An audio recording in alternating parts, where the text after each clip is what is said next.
Hi, I'm Dirk. Hi, I'm Lindsay. We are not professional travelers. We are just normal people who recently took a trip to Costa Rica, and we're going to do a little review for you. This is not a paid endorsement of Copa de Arbol Resort. We recently took an anniversary trip there and had a great time. In researching our trip, there weren't a lot of videos detailing exactly what to expect when we got there, although there is a lot on their website. So we decided to make this video. Our main reason for choosing Costa Rica for this trip was Corcovado National Park. Due to that, we focused most of our research on the Osa Peninsula. We made a short list of places to stay and eventually chose Copa de Arbol. They have a lot of excursions, including to the national park, which we'll detail more about later. When you arrive at the San Jose International Airport, or SJO, which is also known as the Juan Santa Maria International Airport, the arrivals area can get a little bit busy and kind of crazy. But there are a lot of cab drivers lined up and shuttle drivers lined up. Everybody was very friendly though, and it was easy to find where we needed to go for our shuttle. We'd booked an overnight stay at an airport hotel, the Hampton, just to make it easier to make our flight the next morning. I'd like to add that using Uber worked well with our limited Spanish. We were able to take the Uber from the Hampton into downtown to do some people watching, and it was wonderful. Ate at a great restaurant, the Tenedor Argentino. I would highly recommend it also. Another option, instead of the airport Hampton, that has a shuttle from the airport, which would make transportation easy, would be the Finca Rosa Blanca. We stayed there at the end of our trip. It's a coffee plantation. They have lots of excursions from their location as well as a shuttle back and forth to the airport. Wonderful coffee tour. It's an adorable hotel, great food, great service. Definitely a good place to stay if you're looking for a couple of nights to kind of transition into whatever else you're going to do in Costa Rica. As first-time visitors to Costa Rica, I think renting a car would have been a little bit difficult and very stressful. Not that it can't be done, but maybe you want to be more familiar with the area before you do that. We chose to use the domestic airline, Sansa. You can get to their terminal. It's called the domestic terminal or regional terminal, walking from the international terminal, but we took our shuttle from the airport in the morning. You can have baggage 30 pounds free, or up to 40 pounds if you want to pay a little bit of extra. They don't have a breezeway. You walk out to the airplane, but the airport was small, clean, and very easy to get around in. We realized renting a car would be probably the better preferred way to see the countryside, but you also wouldn't get this wonderful low flying angle of this beauty. The airplane followed the coast to the Bahia Drake Airport. Our arrival at the Bahia Drake Airport was great. We landed on an airstrip in the middle of a field in the middle of the jungle. There we were met by our driver, Jefferson. There were a lot of other drivers from other resorts there to pick people up. You really need a driver because to get to Drake Bay, there is a river crossing, which you see here in the video.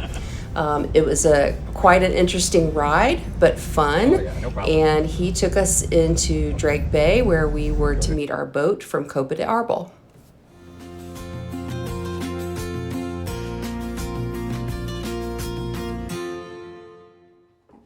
Once we arrived in Drake Bay, our driver took us directly to the beach where a boat was waiting for us to take us to Copa de Arbol. You do have to walk in the water a little bit. They are carrying your bags and helping you, so it really wasn't difficult, but you need to have your water shoes on at this point. We took a short boat ride to Copa de Arbol. It was beautiful. We arrived there on the beach where, again, you get off of the boat into the water and walk up to the beach. Once you're there, you're greeted by one of the concierges. You're able to rinse your feet off. He takes you around, shows you around a little bit, and you're given some fresh juice and a cool wet towel to freshen up. Look at this beautiful view from the restaurant.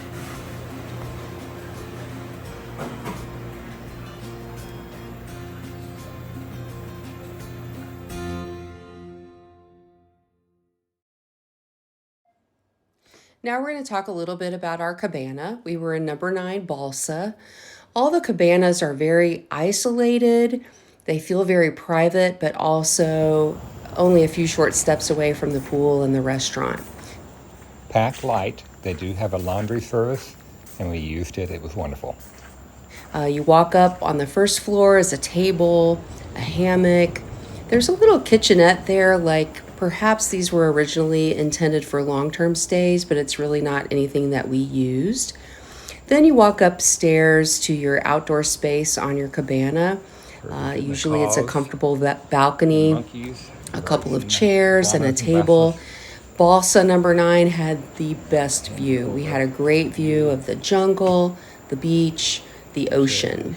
So you have these French doors that go into the cabina. They're sliding doors. You have an area for coffee, a desk area, a comfortable bed. It does have air conditioning. There are plenty of outlets on either side of the bed and over by the coffee area, and an outlet in the bathroom, which was really nice. You have everything you need here.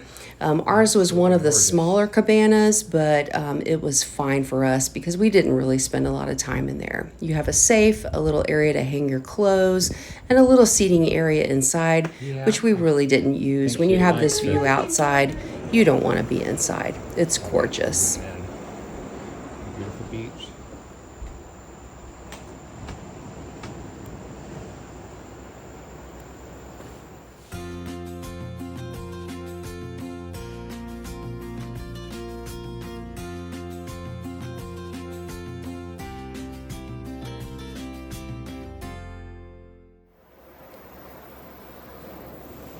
So let's talk a little bit about meals at Copa de Arbol. They have their restaurant, which has set times, a couple of hours in the morning for breakfast, a couple of hours around noontime for lunch, and then a couple of hours in the evening for dinner. You can wander over there anytime you want and get a snack or some fruit and your meals during those set times. Typically, they'll get your order the day before or at the meal before, just so they know how much food to prepare. If you go on an excursion, they will provide a meal for you during that excursion. They'll tell you what time you need to eat before an excursion if you have an early morning event. Let me tell you, the food is fabulous. The service is wonderful. Everyone was so friendly. All the food was so fresh. It was just amazing.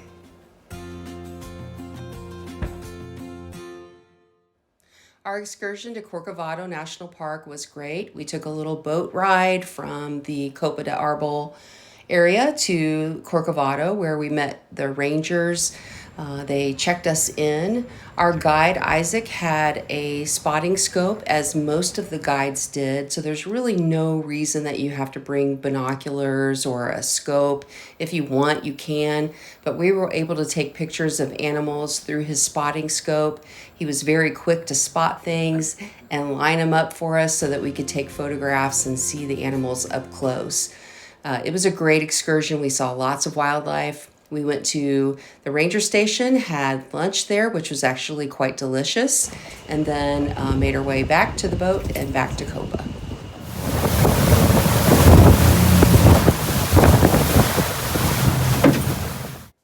Another excursion we took was the Cano Island Biological Reserve, where we snorkeled. You take a boat ride with a guide, and we snorkeled right off the boat. Took a break after about 45 minutes on the reserve property, where there's a little bathroom up some muddy steps and an overlook. And then you have a chance to just sit on the beach and relax, and then another snorkeling.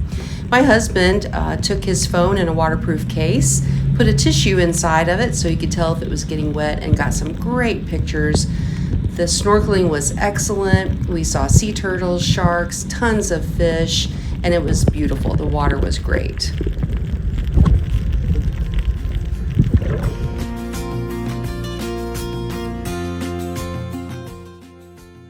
Our next excursion was the Naguala waterfall excursion. We hiked a short distance from Copa. We met with Wilbur, who owns about 100 acres of land that has access to the waterfall. He walked us down. We walked through the river. to the waterfall. We had the place to ourselves and it was just amazing. Stayed about an hour and a half just swimming and marveling in the beauty of it. Made our way back up the river, found our hiking shoes and changed into those, and then walked back up to Wilbur's place where he and his wife Carla fed us a delicious fresh lunch.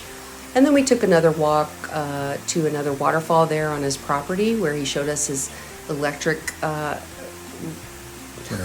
generating waterfall setup, and then drove us back where we hiked back to Copa.